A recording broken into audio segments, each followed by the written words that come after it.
Hey, thanks for watching. Today I'm reviewing the XTool AD20 OBD2 reader. Now I picked this one up off Amazon for under 20 bucks, and so it's a fairly cheap OBD2 reader, and I am not expecting it to have all the features of like a full-blown $200, $300, $400 reader. But looking on the specs of this, it does do live data, which we like here. It does do mode 6, so onboard monitoring testing, and it should give me, of course, your diagnostic trouble codes and your MIL status. Another thing I want to mention is they say it does work with both iOS and Android, so I'm going to be testing it on Android, and but it does mention it does iOS as well, which is pretty good for this price range. Now this unit is Bluetooth, so it uses Bluetooth 5, and I'll be pairing it with my tablet. Another thing I want to mention is you have to use the XTool Advancer app. So you can't use like the generic Bluetooth readers where you can just pick your own app you want to use. You have to use the specific XTool app.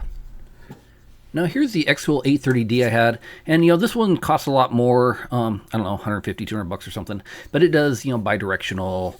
You can see it's a lot bigger. It does ABS. I mean, it's got a lot more features. The XTool Advancer AD20 is more of a basic beginner's OBD reader. But really, I hate saying beginner because a lot of these entry-level OBD readers can still provide so much information to help you troubleshoot and diagnose your car. A lot of times you don't need anything more expensive. Setup was pretty straightforward. I just needed to supply my email to register the app. And then there was a pairing process that I had to go through for this unit. Now I used this unit for a little bit, and I did verify it with a pending trouble code and with an actual trouble code. So we can kind of see both here. I'll run through that. I also did a little bit of driving data to where I could check that feature out. And we'll just kind of go through also some of the live data. So here we go.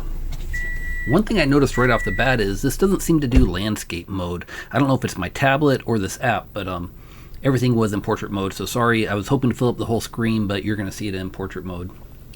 So right now I don't have any trouble codes on this car. It's kind of running through this thing it's got called a quick check, where it kind of gives you some values. Looks like some of it's live data, and pretty useful. It does have this battery check. You can see there's a smog check, and there's a few things that you can drill into. And of course, different model cars might show different available data. So going back to the main menu here, let's look at some live data. So when you bring up the live data, you can see that it does pull out quite a few PIDs. Takes a second to load it. The one thing I did notice about this is there's no graphing, or at least that I found. So hopefully they can, I don't know if they plan to update the app or anything, but I mean, it'd be nice if they did add some graphing to this live data. Now these are the initial sensors that just show up when you come to that screen, but there's also on the lower right where you can check more sensor data, and that's where you can kind of see your fuel trims and your fuel system status, see if you're in that open or closed loop, and everything seemed to function pretty good. And you can see here it doesn't just bring them all up, you actually get to select which ones you want to see, and that's kind of good because like if you just want to select maybe your short-term and long-term fuel trim, it's going to refresh those faster. If you have the whole list of everything displaying at once, it's going to go through and try to refresh all those. So I find it kind of easier just to use the ones that you want. But as you can see here, I'm just scrolling up a little bit. You can see there's quite a few things in here that you can look at, which is kind of nice. One thing I noticed is they do have, looks like there's spelling's correct. Some of these units you see where stuff's spelled wrong. This seems to be pretty polished in that aspect. Everything looks pretty good. But again, XTool is a pretty big company, so I kind of would expect that.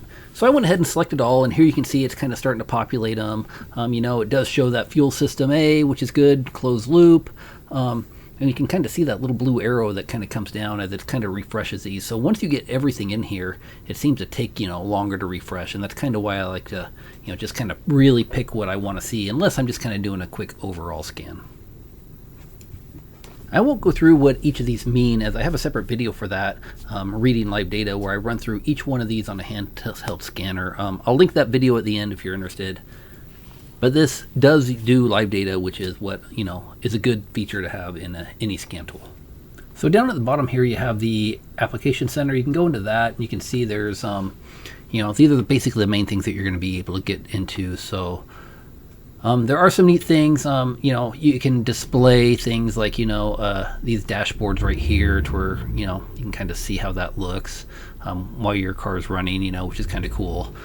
Here I'm not driving right now, but and it's kind of cropped off, darn it.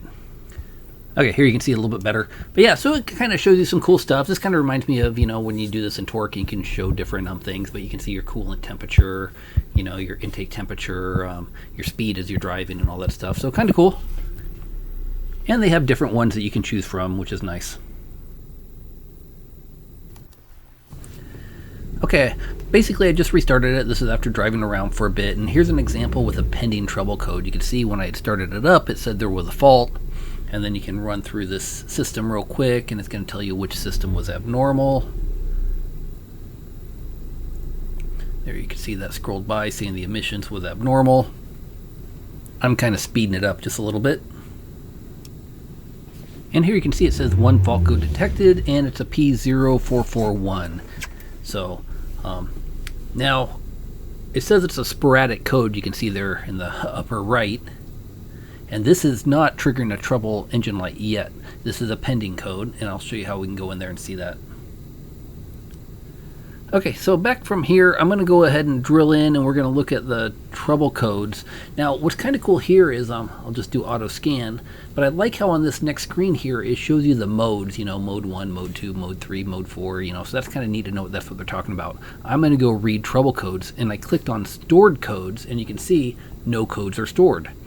Now I can click on pending codes, and it does show that there is a pending code. So this is really useful. Like maybe you're buying a used car and you want to see, you know, there's no trouble light on it. Plug in your OBD reader and you can check it out and say, oh, maybe they have a pending trouble code that's just waiting to pop up, or, you know, it might sporadically come in and go out. So here it is after driving again. Now it is actually a permanent trouble code. I do have that MIL indicator light on my dash, so I'll go ahead and speed this up real quick. Okay, finish that up, and here you can see that it is a 0441, and now it also gave me the option to, you know, see the freeze data too. So here's the freeze data. You can see this is what happened when that trouble code malfunction indicator light was triggered onto the dash. So you can see all the stats for when that happened, which can be useful. It also has a button there that I could clear the trouble code if I want to. And here I'll just jump into trouble codes again. I just want to show that it is showing up here in stored codes, and I can also go into pending codes, and I can see it's also still a pending code. Now looking at the MIL status, this is, I think, is really useful.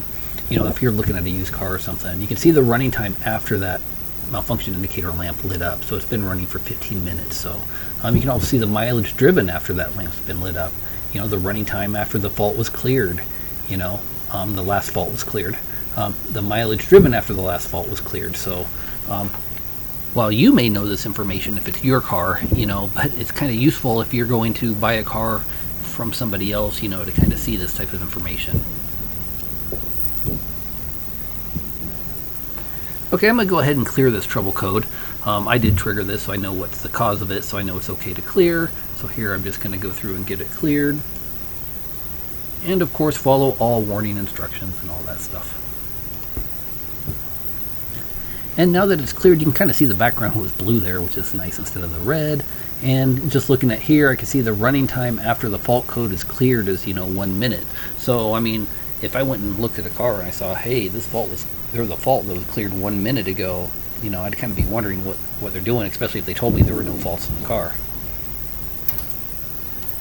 Now I feel like I just scratched the surface on what this thing can do. I mean, it does have stuff like, you know, performance monitoring and, you know, the smog check, and I didn't really go into the mode 6. I'll try to get another video up because, I mean, some of that stuff is really cool. Like here you can see I'm kind of playing with some of the mode 6 stuff. But anyways, thanks a lot for watching, and just want to give an overview on this unit. You know, I think it's good. I do wish it had graphene, but it's got a lot of other features, and, you know, it seems like a pretty polished, you know, user interface for, you know, kind of the basic OBD type stuff that people might want to see, and it's kind of simplified.